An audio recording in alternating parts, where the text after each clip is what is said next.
Muito bem, senhoras e senhores, sejam bem-vindos a mais um Cripto Hoje aí, dia 14 de novembro. E estamos agora com 87.828 inscritos, então muito obrigado, pessoal, para quem compartilhou essas nossas últimas lives de cobertura que a gente fez aqui no canal sobre o caso da FTX. A gente sabe que é um momento difícil para muita gente, né? A gente se solidariza aí com todo mundo que tá, às vezes, pode ter ficado com seus fundos cripto lá preso e tal, mas a gente está aqui trazendo o máximo de informação para tentar ajudar o pessoal. E dessa vez a gente vai voltar com aquele modelo tradicional do nosso Cripto Hoje para poder focar em tirar as dúvidas de vocês, né? Então aqui bom dia para o Caio Gaut, bom dia Bibop, bom dia Franklin, tá sempre aí também, Vitor também tá sempre aí. Bom dia, pessoal, e já podem mandando as dúvidas de vocês para a gente poder voltar aqui e ajudar vocês da melhor maneira possível e também mostrar as notícias do que aconteceu aí nesse final de semana no mercado cripto. É isso aí, pessoal. Bom dia a todos. Como o Carlos falou aí, qualquer coisa que a gente puder fazer aqui para ajudar vocês, a gente vai estar fazendo, tá? Eu vou puxar já aqui, estou compartilhando minha tela, com o Cripto Hoje de sexta-feira que a gente fez, tá? Para começar puxando algumas dúvidas aqui que o pessoal fez. E essa dúvida aqui do André é muito interessante, né? Que ele pergunta: boa tarde, galera da Mercúrios, e parabéns pelo trabalho de vocês. Minha dúvida é se realmente não dá para antecipar esses movimentos como o da FTX, pois acompanha um analista que produziu um conteúdo no YouTube alertando o pessoal para sair da FTX dias antes da queda. Sim, tem alguns elementos que daria para alertar sim, viu, Franklin? Eles estavam bem escondidos e principalmente existiu uma áurea muito grande em torno da FTX, como se ela fosse uma coisa que nunca fosse quebrar, assim. Então, tinham algumas peças assim separadas e quem conseguiu juntar elas antes de tudo acontecer pode ter antevido o movimento, tá? Mas, como vocês devem ter percebido, isso foi bem difícil, até porque a gente tinha, grandes bancos, grandes investidores, né, fundos de venture capital internacionais que estavam investidos e não conseguiram antecipar. Se alguém tivesse juntado as peças de algumas movimentações estranhas que a FTX fazia com o dinheiro dos clientes para a Alameda, por exemplo, ter entendido isso junto com alguns movimentos estranhos também com as aquisições que eles fizeram da BlockFi e da Celsius, né? Então, por exemplo, eles se ofereceram para comprar Celsius, mas eles tinham uma opção de compra e não realizaram ela, mesmo aquela empresa estando relativamente barata, assim, né? Em comparação com o que ela poderia valer num mercado de alta. Então tinham vários elementos estranhos assim que fizeram algumas pessoas serem alertadas e tirarem o seu dinheiro antes, né? A gente não juntou essas peças ali, mas o que a gente fazia era agora com 86 a falta de regulação que ela tinha, né? Então, inscritos. a Então, gente sempre pessoal, falou muito aqui para obrigado vocês aí que olha, por ajudar bastante bastante as a nossa campanha aí nos últimos dias. E quem ainda não utilizaríamos FTX, mas aí tinha algumas peças ali que foram juntadas, né, antes por algumas pessoas. Exatamente. Eu vou puxar algumas dúvidas aqui também do que estão mandando aqui no chat, né? A primeira delas é se o Ricardo, né, tá perguntando: bom dia, pessoal. É seguro deixar o SDT na hard wallet ou o SDC agora com todo esse escândalo? Sim, é seguro desde que você saiba utilizar bem uma hard wallet, tá, Ricardo? Uma coisa que às vezes eu falo aqui é que eu já vi mais gente perder dinheiro porque foi tentar usar uma carteira própria do que por conta de uma corretora, né? Por exemplo, esse caso da FTX, ou então que já ocorreu lá no passado o caso da MTGOX e etc, tá? Então, se você souber utilizar uma hard wallet, sim, faz sentido usar, tá? No caso, a gente prefere o SDC do que o SDT, tá? A questão da transparência deles com a reserva que vai garantir o lastro dessas criptos, no caso do SDC, a gente acha um pouco melhor, tá? Então é por conta disso que a gente prefere ele. Boa, e o Daniel aqui tá perguntando se deixar Ethereum em staking na Lido é arriscado nesse momento. Ô Daniel, eu não vejo um risco a mais acrescentado, tá? Com relação ao Ethereum sendo deixado em staking. Na verdade, o que a gente conseguiu ver é que essas plataformas de DeFi, elas resistiram até com muito mais força do que as plataformas centralizadas, tá? Essas plataformas de DeFi, né, que são as finanças descentralizadas, elas têm regras mais claras e quem manda é o código. Então, uma coisa que a gente conseguiu perceber com esse caso da FTX é que o SBF, né, o Sam, o CEO da FTX, ele era considerado meio que um golden boy, assim, né? Então ninguém criticava ele fazia coisas estranhas, mas todo mundo sempre achava que não, ele é um gênio, o cara é formado no MIT, ele tem um bom relacionamento com o pessoal da alta cúpula de Washington, então nada pode dar errado. E aí ele fazia movimentações estranhas e no final das contas as pessoas passavam pano para ele.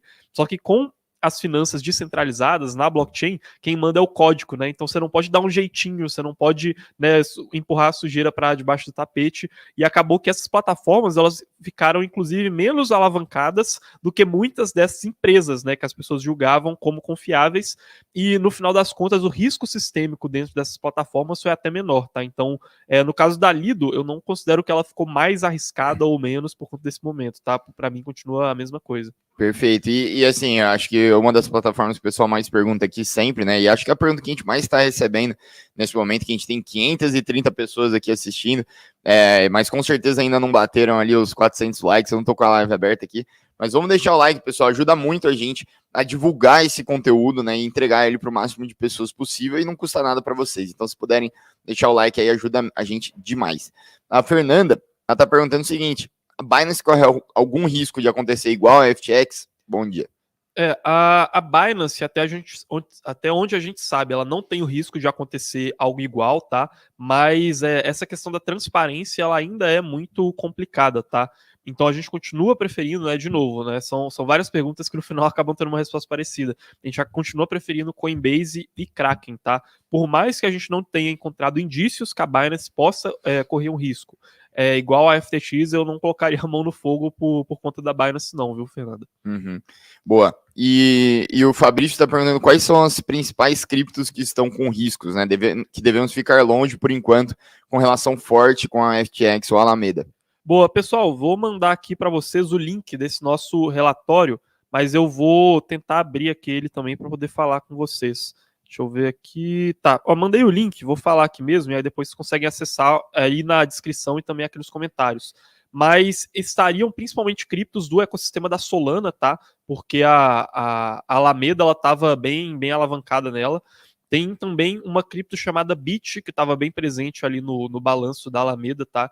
E que ela tinha uma proporção de criptos em comparação com as criptos que estavam circulando no mercado, que era meio perigosa. Então tem essa cripto BIT, tem, óbvio, o FTT, né, que é o token lá da FTX, e também tem as criptos do ecossistema da Solana, principalmente Solana e Serum, tá? Inclusive a Serum, ela foi tão arriscada. A Serum, para quem não conhece, ela é o mercado de compra e venda de criptomoedas, né? A corretora descentralizada lá da rede da Solana. Ela teve um risco sistêmico tão alto que os programadores da Solana, eles decidiram, uma boa parte deles, né, abandonar a Serum para tentar construir uma outra corretora lá dentro da rede da Solana, tá? Então também entra nesse hall de criptos com risco bem sistêmico assim, né? E o restante vocês conseguem ver lá na lista, lembrando, né? Não é só porque ela tá no balanço da Alameda que significa que ela é uma cripto arriscada, né? A gente sempre olha o modelo de negócio da cripto e também entender a proporção que a Alameda tem ali para conseguir fazer uma previsão se aquilo é um risco de fato sistêmico ou não. Então a Alameda tinha Uni, mas em uma proporção menor, e com a confiança que a gente tem no modelo de negócio da Uni, a gente não considera desfazer nossa posição em Uni hoje, né? A Alameda tinha o SDC, mas não é por causa disso que a gente passa a achar o SDC menos transparente, né? Mas aí lá nesse link que eu mandei para vocês, elas estão divididas por segmento, né? Com a nossa opinião sobre cada uma dessas que estava lá no balanço da Alameda. Boa. Estão perguntando qual que é a relação da Solana com a FTX. A relação, ela tá principalmente em questão de patrocínio do ecossistema, tá? E também em qual foi a cripto que eles escolheram para poder fazer essas movimentações que elas iam passar mais desapercebidas dos olhos da maioria das pessoas. Então a Solana, desde o comecinho, ela recebeu muito patrocínio da Alameda e também da FTX Ventures, né, que é um fundo de venture capital, que também, né, fundo de financiamento de projetos pequenos, que também estava nesse rolo ali junto com essas empresas. E outra coisa interessante é que eles usavam a Solana de uma maneira até meio parecida, né, usando uma licença poética, com o que a Binance usa a rede de contratos inteligentes deles, que é a Binance Chain. Então eles usavam a rede da Solana, para poder listar tokens que também estariam lá na FTX, né? Para poder fazer esse movimento de market maker. O que é market maker? É prestar um serviço de garantir a liquidez de algo, ou seja, sempre que alguém quer comprar ou vender uma coisa, você vai ter a liquidez, né, as criptos suficientes para garantir que essas trocas aconteçam, que era um tipo de serviço que a Alameda prestava. E para isso ela também usava a rede da Solana. Movimentações de finanças descentralizadas que eles faziam era na rede da Solana. Então acabou que eles contaminaram o ecossistema, né? Eu tô até pensando, talvez essa semana aí, em algum dos cripto hoje, a gente chame aqui o Felipe Medeiros, né? A gente tava até conversando com ele para poder falar para você só do ecossistema da Solana. E, né, como eu sempre digo, a gente vende uma cripto quando ela perde fundamentos e compra ela quando ela ganha bons fundamentos. Não é porque o preço caiu ou porque o preço vai subir, né? E aí eu queria até depois fazer uma live com vocês e mostrar, olha, a gente tá olhando esse e esse ponto para poder ver se a gente vai ou não comprar Solana de novo, esse e esse aqui que fizeram a gente vender e que podem fazer a gente ficar fora, tá? Mas aí até digam aí se vocês querem esse tipo de live que a gente pode trazer para vocês. Isso, excelente. Cara, eu só queria puxar uma última pergunta antes da gente ir para a parte de notícias, né? Na verdade, com um comentário do Zwip Magazine. Ele tá falando o seguinte: fala uma notícia boa, pois mais uma semana de notícia ruim, muitas pessoas irão desacreditar desse mercado. Cara, achei muito legal esse seu comentário, porque a gente realmente, esse é o momento que a gente não pode fazer as pessoas desistirem do mercado. Então a gente precisa sobreviver, assim como as pessoas que sobreviveram ali na queda de 2018, é que nem as pessoas que sobreviveram na queda ali do Covid Day, né, em que o Bitcoin caiu 42%. Esse é o momento difícil do mercado, mas também nos momentos difíceis são quando as coisas estão mais baratas, né? Então, quando as grandes oportunidades surgem. Tiveram muitas pessoas que sobreviveram à crise de 2008 e ganharam muito dinheiro logo após. Então, a gente precisa pegar esse momento e sobreviver quanto a isso. E por isso, eu queria convidar vocês para, daqui a exatamente uma semana, a gente vai começar o nosso desafio sobrevivente, que é uma sequência, tipo uma imersão gratuita assim, que a gente fez, que vai ser uma sequência de 5 aulas só para vocês não desistirem do mercado, tá? Então, o que a gente vai fazer? É um desafio sobrevivente. Eu mandei o link aí eu vou pedir pro Carlos mandar o link aí no chat, mas o link também tá na descrição para quem tá vendo isso aqui depois.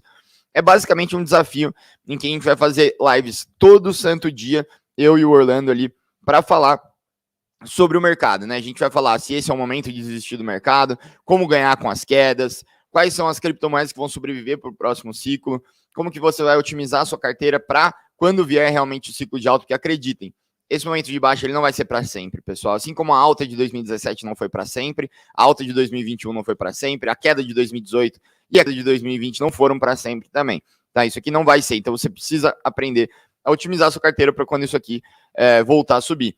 E no final a gente vai falar o que pra gente é a grande oportunidade que a gente está vendo, dado todo esse cenário que a gente está observando. Então se registre ali, é gratuito, sem compromisso nenhum.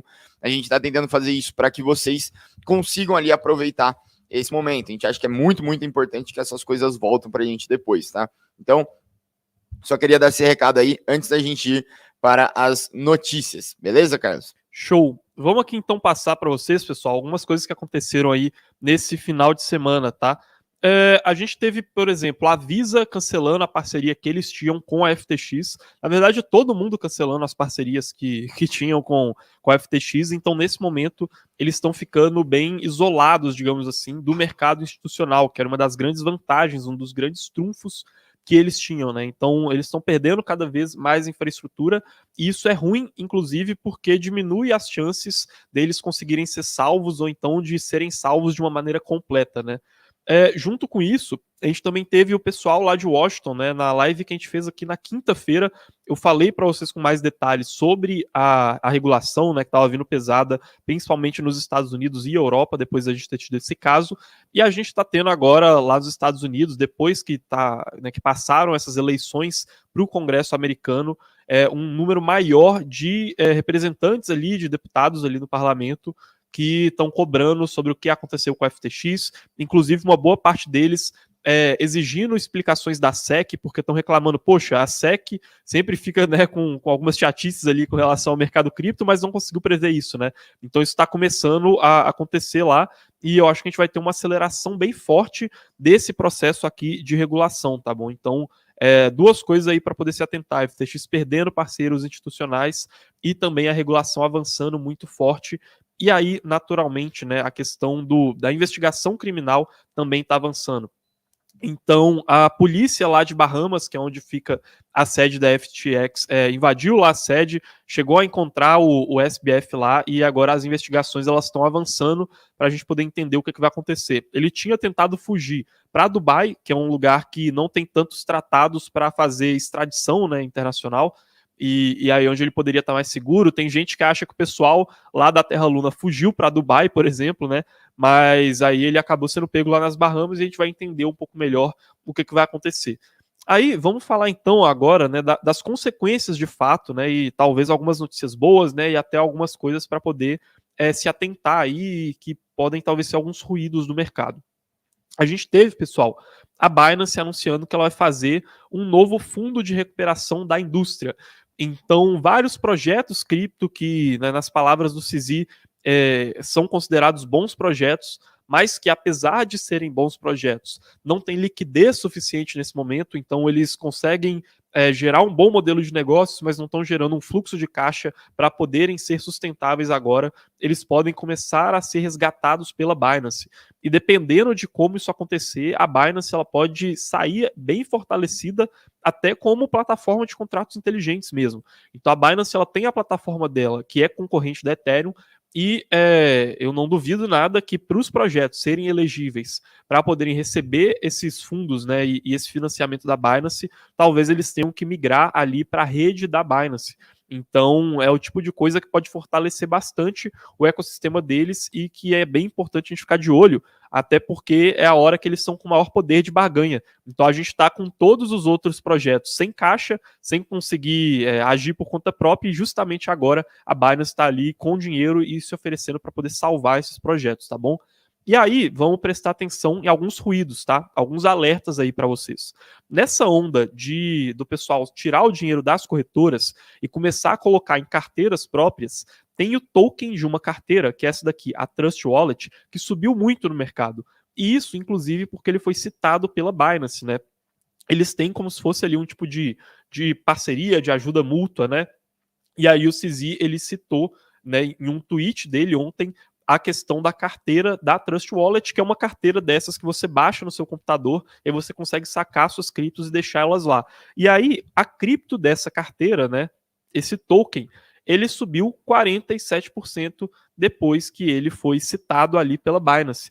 E, pessoal, bem importante não cair nesse tipo de ruído, tá? Essas carteiras, essas criptos que são referentes a carteiras, para a gente, entra em um grupo muito parecido com as criptos de corretoras, não no sentido do risco que elas têm, mas no sentido delas agregarem pouco valor do modelo de negócios, tá? Então é sempre importante, a gente sempre fala aqui, olha, é diferente você ter uma solução cripto muito boa, então a carteira Trust Wallet, inclusive, é uma carteira que a gente considera boa, a gente já utilizou ela aqui, utiliza ela com os assinantes, de você ter uma cripto que vai capturar o valor dessa solução. Então, mesmo sendo um bom modelo de negócios, não significa que a Trust Wallet sendo mais usada, essa cripto vai ter mais valor. E se ela algum dia tiver valor, provavelmente vai ser com algum tipo de desconto de taxa na Trust Wallet ou algum tipo de coisa que tornaria ela uma cripto que a gente consideraria arriscada, porque tem uma demanda muito concentrada e dependendo muito de um só modelo de negócios, né? Então é só alertar o pessoal, pode ser, né? Quem sabe que isso aí vire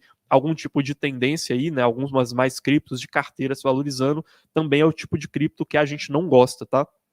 E, por fim, né, a gente também teve uma volta de um maior maximalismo de Bitcoin. Então, depois que isso tudo começou a acontecer, o Michael Saylor, por exemplo, né, que é um dos caras que mais fala sobre o maximalismo de Bitcoin, que para quem não conhece, é essa ideologia que acha que o Bitcoin é diferente de todas as outras criptos por motivos inerentes ao Bitcoin e que todas as outras criptos não vão dar certo, né? É realmente quase que uma ideologia, quase que uma religião que eles têm, né, em muitos casos em torno do Bitcoin. E o Michael Saylor, que é um dos principais representantes ali desse maximalismo, falou sobre o colapso da FTX, de novo citando que só o Bitcoin seria uma cripto vencedora, né? E, pessoal, nesses momentos é bem importante a gente voltar para aquilo que a gente considera de fundamentos no mercado cripto, né? Então, esse tipo de coisa, ele sempre acontece e acontece repetidamente, né? Quando a gente tem esse ciclo de mercado. No último ciclo, por exemplo, a Ethereum tinha caído muito mais, só que agora a Ethereum ela já está conseguindo resistir mais um pouco. Então, é muito importante não cair nesse ruído para poder, né, considerar, por exemplo, que, olha, só o Bitcoin é a cripto que vai dar certo. até porque a gente tem avanços tecnológicos importantes e fundamentos importantes que outras criptos trazem também e que o Bitcoin não traz, né? Por mais que a gente considere o Bitcoin uma boa cripto, e é uma cripto que a gente tem em carteira, tem outras que elas têm uma capacidade de crescimento maior, porque elas têm um modelo de negócios mais abrangente, tá? Então vamos sempre entender e separar o que é vantagem e o que não é vantagem de cada uma dessas criptos e saber balancear elas no portfólio. Esse é um momento que quem sair, ou sair totalmente de cripto, ou então sair e só ficar em Bitcoin, pode perder um alfa de valorização muito grande lá na frente, porque tem outras criptos que elas têm, né, isso que a gente chama de upside, que é um espaço de crescimento maior pelo modelo de negócios deles, tá? Então é realmente muito mais fugir realmente de aplicações no mercado cripto que ainda não estejam maduras o suficiente, mas isso não significa ficar só em Bitcoin, tá? Isso aí pode ser um erro muito grande de uma perspectiva de investidor, assim. Exatamente. Só vamos dar aqui um minuto de fama aqui pro chato nos comentários, né, que fica reclamando que a gente é vendedor de curso e tudo mais. Cara, pô, vai encher o saco de outro, velho. Então, 10 horas da manhã aqui, todo dia trazendo conteúdo para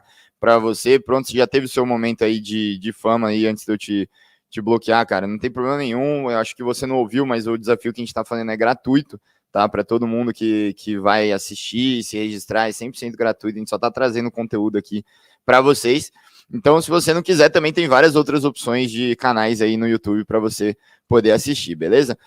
O The Dog Fred falou o seguinte: nunca mais, cripto nunca mais, só ganha quem vende curso. Cara, quem vai investir em um mercado que rouba, me diga qual empresa vai investir. Tem que ser muito ingênuo para achar que isso tudo vai subir de novo. The Dog, cara, eu entendo sua frustração com o mercado de cripto. É muito difícil você investir no momento que o mercado ele tá em baixa.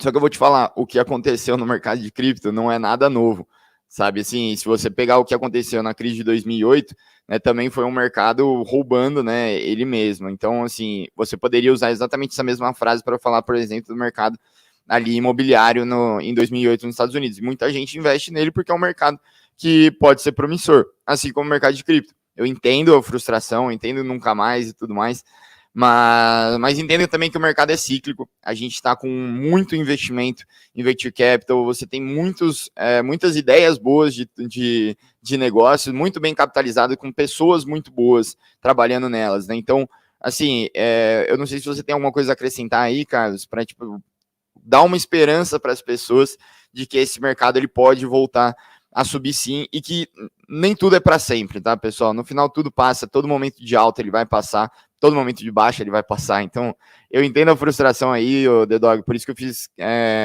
questão de puxar aqui a sua questão, mas é porque eu acho que você é uma das pessoas que já acreditou no mercado e pode não sair dele nesse momento, que você pode se arrepender muito, né? Tem muitas pessoas que no momento de baixa pensam em sair e depois se arrependem. Entendeu? Eu sei que é difícil, mas é por isso que a gente produz tanto conteúdo, para tentar trazer aqui para vocês melhor, né, um ombro aqui para chorar nesses momentos e você não sair disso. E eu vou te falar uma coisa, tá? Eu acho que agora é realmente o momento que a gente está chegando nos tempos difíceis do mercado e que vão separar quem vai aproveitar as oportunidades de quem não vai, né? Muita gente trata o mercado cripto com aquela euforia de que, nossa, todo mundo vai ficar milionário, todo mundo vai ficar rico um dia, né? E isso tem muito relação com aqueles movimentos de alta, né? Então, quando tá aquele otimismo constante e tudo não para de subir, todo mundo fala isso. E por que isso não acontece no final das contas, né? E por que no final das contas o mercado ele acaba sendo tão ineficiente, né? E dando essas oportunidades grandes? Porque não é todo mundo que entra, né? Então são poucos que conseguem se favorecer e terem valorizações depois de um ciclo de alta, porque são poucos que ficam, né? E é nesses momentos que a gente vai começar a ver isso. Então, até a crise da Terra Luna, por exemplo, eu ainda tinha esse pressentimento meio psicológico, assim, de que, poxa, o mercado está em baixa, né? A maior parte da baixa que a gente teve até agora já tinha chegado naquele período, então de lá para cá o mercado não caiu mais tanto assim, né? O Bitcoin fica ali, tá? Agora ele está ali na faixa dos 16 mil, né? Mas ele, desde que ele chegou ali na faixa dos 20 mil, ele ficou oscilando por aí, não passa muito disso. Óbvio, pode ser que caia mais, mas até o momento não passou muito disso, de algo que estava valendo quase 70 mil dólares, né? No ciclo de alta. E eu tinha um pouco desse pressentimento de que, poxa, a gente já está há um bom tempo no mercado de baixa, mas agora parece que uma coisa mudou. Agora eu estou vendo muito mais comentários de pessoas desistindo do mercado, né? Aquele meme que o pessoal fala de que, nossa, o Bitcoin já morreu 3.872 vezes, né? O Bitcoin está sempre morrendo nos grandes jornais. Quando aconteceu o caso da Terra Luna, eu não estava vendo isso, tá? Eu não estava vendo grandes jornais falando que o Bitcoin morreu, que cripto morreu, e agora eu estou começando a ver, tá? Eu estou começando a ver isso, e que são os sintomas que começam a definir um mercado de baixa, que é o mercado que os vendedores eles passam a não ter mais força. Então, quando que o mercado ele sobe? Quando todo mundo que tinha que vender já vendeu. Todo mundo que tinha para sair com o pessimismo do mercado já saiu, né? E eu tô começando a ver isso acontecer no mercado agora. Eu tô começando a ver muito mais gente falando, poxa, eu desisti de investir em cripto, até nos comentários aqui das lives mesmo. Quando teve o caso de Terra Luna, ou então até mais ou menos um mês atrás, que a gente já estava nessa faixa de preço bem baixa, em comparação com o que a gente viu nas máximas históricas. Quem acompanha aqui o canal, a gente está com 1.300 pessoas vendo a gente agora, porque o pessoal começou a acompanhar mais a gente com esse caso da FTX. Mas há 2 semanas atrás, essas lives aqui, elas estavam com mais ou menos umas 300 pessoas ao vivo. O pessoal que estava aí nessas 300 pessoas vai lembrar que a gente não tinha esses comentários aqui de gente falando que ia desistir, que ia sair do mercado. Agora a gente está começando a ver eles.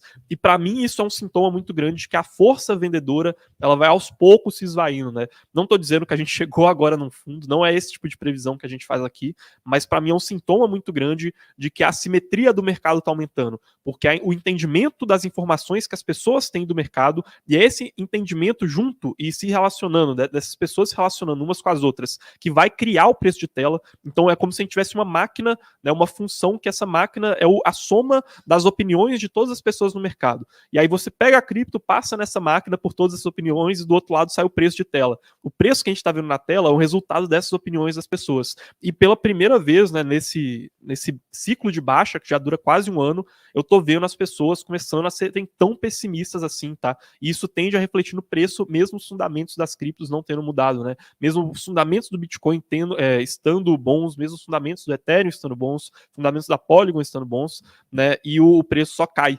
Então, para mim, isso é um sintoma muito grande, cara, não é hora de desistir do mercado, e agora é a hora que você vai ter vontade de desistir do mercado, né? E é agora que começam essas oportunidades. Exatamente, cara. E aqui eu vou voltar, então, a puxar algumas dúvidas aqui do pessoal. O Manuel, ele tá perguntando se a Matic poderia ser impactada, né, já que a Alameda parece ter uma quantidade relevante, né, dela. A gente não acha que a Matic ela seria tão impactada assim, Manuel, porque a quantidade que a Alameda tem, ela não é tão representativa em comparação à circulação total de Matic, quando a gente compara com a quantidade que a Alameda tinha de FTT, ou de BIT, ou de Solana, tá? E também porque a Matic ela conseguiu desenvolver um ecossistema próprio, que ela tem um financiamento que vai além do fundo da Alameda ou da FTX, ela tem outros fundos de capital aventureiro, né, esses fundos de venture capital, que estão juntos nesse financiamento.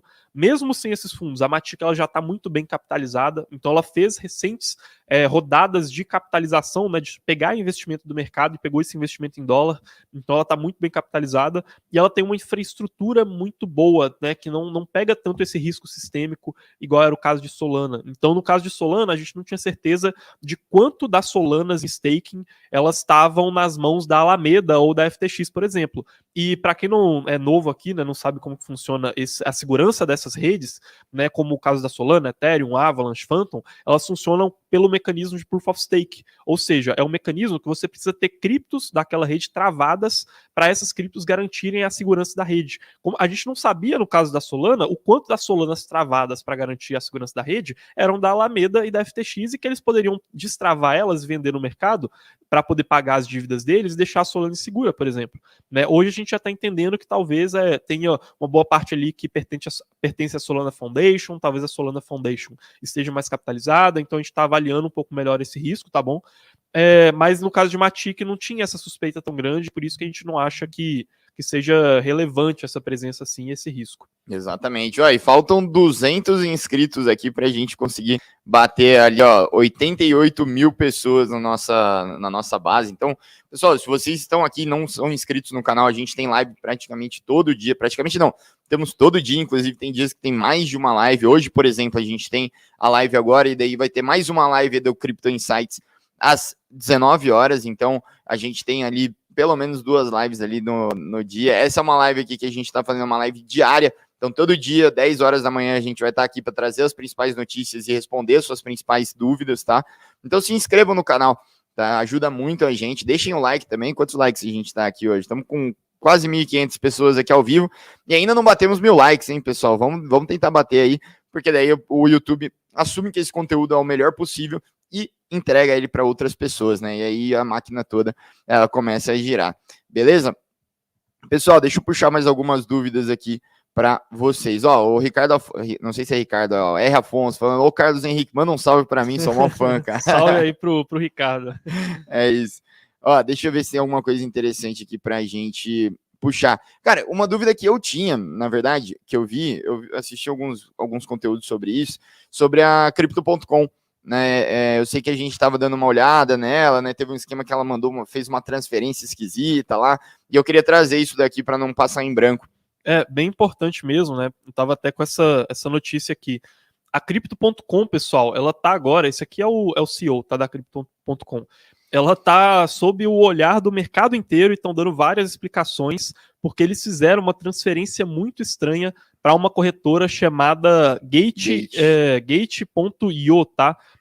Tem inclusive tá aqui, ó, nessa matéria aqui, que saiu, foi inclusive para Bloomberg, para vários jornais aqui do mercado tradicional, e que eles fizeram uma transferência de 40 milhões de dólares, tá? Acidentalmente. Esses 40 milhões são do dinheiro dos clientes, referente a 80%, não sei agora se era da liquidez deles ou se era da quantidade de Ethereum que eles tinham lá dentro. Não, era da quantidade de Ethereum, porque foram todos dentro da mesma transação na rede da Ethereum. Eles fizeram uma transação que movimentou 400 milhões de dólares, 80% do Ethereum que eles tinham dentro da corretora, que era dinheiro da reserva dos clientes, e foi para outra corretora, que era a Gate.io, né? E depois dessa transferência, eles deram a explicação de que, olha, foi um erro que aconteceu, né? A Gate.io, essa corretora aqui, que eu estou mostrando para vocês, e aí começaram várias especulações. Primeiro porque, olha, pelas normas de segurança que a Crypto.com tem, pelas certificações que eles têm, eles não deveriam ser capazes de cometer um erro desses, né? Esse tipo de coisa, eles acontecem quando você não tem uma redundância para poder prevenir erros. O que é uma redundância? É o que a gente tem para piloto de avião, por exemplo. Então, o avião, se ele tem um errinho, tem outra coisa ali que vai prevenir de ter aquele erro. Então, quando um avião cai, não é porque você teve um errinho, é porque você teve 15 erros diferentes, e aí o plano B, o plano C, o plano D, nenhum deles funcionou. No caso de corretoras, quando ela tem uma certificação, né, de compliance para garantir que tudo vai funcionar certo, não pode acontecer de você ter 80% dos fundos de Ethereum da corretora sendo movimentadas em uma transação por acidente, né? Ela precisaria ter processo de redundância, e isso chama muito a atenção do mercado de, olha, será que as coisas lá não são muito mais várzea do que parece? Será que eles têm muito menos regras lá dentro do que tinha antes? Porque no caso da FTX, e foi uma coisa que apareceu depois pra gente em algumas matérias que estavam entrevistando ex-funcionários da FTX, o que eles falaram? Olha, tinha uma cúpula de 10 pessoas, uma delas era o SBF, outra delas era a CEO da Alameda, né? E essas 10 pessoas, elas mandavam em tudo na FTX, e os funcionários de baixo nem sabiam o que estava acontecendo. Os funcionários de baixo achavam que estava tudo de acordo com normas de segurança, com procedimentos padrão, mas na prática, se aquele pessoalzinho lá de cima, que ficava numa cobertura das Bahamas, decidisse mudar e enviar o saldo daqui para lá, eles conseguiam, sem ter ninguém ter que colocar senha nenhuma, sabe? Aquele negócio de, para poder fazer uma coisa importante, tem que entrar num cofre, tem que pegar 10 botões vermelhos, todo mundo apertar o botão ao mesmo tempo, girar a chave, escanear a retina, não tinha nada disso. Era só ir lá e fazer a movimentação e pronto.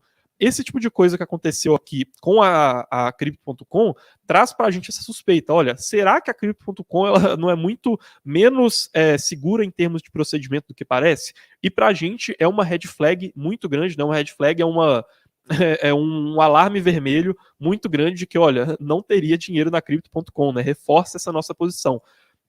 Teve uma suspeita de se esses fundos eles não poderiam estar sendo movimentados por conta de vistorias que estavam acontecendo nas corretoras. Então, qual que foi a teoria do pessoal? Olha, essas corretoras menores, elas devem estar pegando dinheiro e passando umas para as outras, porque na hora que o pessoal agora tá todo mundo de olho nelas e passando para fazer a vistoria e vai lá bater na porta dela para ver se ela tem o dinheiro que ela diz ter, eles juntam, pega todas as corretoras, se juntam, manda dinheiro pro cara que tá passando pela vistoria, depois que ele passou pela vistoria, tá tudo ok, manda dinheiro para outro, e aí fica como se estivesse tudo bem, né? Essa foi uma suspeita. Depois, né, foi falado que a Gate.io na verdade, ela tinha passado pela vistoria, se eu não me engano, 2 ou 3 dias antes, né? Então essa teoria ela acabou caindo um pouco por terra, mas ainda assim é muito estranho e eu não vi uma explicação que faça sentido da Crypto.com, tá? Isso é um erro crasso, assim, é o tipo de coisa que não poderia acontecer e é um alerta vermelho, assim, pra gente, né?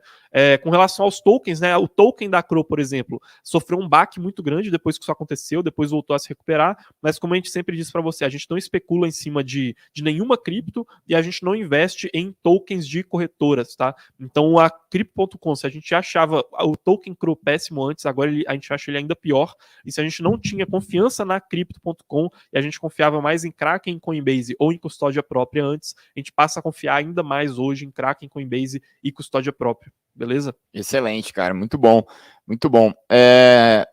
Uma dúvida que eu queria puxar aqui, que é uma dúvida que inclusive a nossa equipe de atendimento está mandando para cá, né, que a gente está recebendo bastante, é a que o Caio mandou aqui, né? A cotação do token FTX tem algum fundamento hoje, né? Se ela receberia algo ali da massa falida, o que está acontecendo ali com o FTT hoje? Poxa, essa aí, inclusive, é uma que o Caio tinha falado pra gente falar, que eu acabei esquecendo, mas cara, é uma das assuntos mais importantes dessa live, talvez, tá, pessoal? Que é o seguinte, muita gente agora tá especulando em cima do FTT, dessa cripto da FTX. Muita gente mesmo tá especulando, igual aconteceu lá com Terra Luna, então não façam esse tipo de coisa, porque essa cripto não tem valor nenhum, tá? De onde que vinha o valor do FTT, né? O que gerava a demanda para as pessoas no mercado quererem comprar FTT?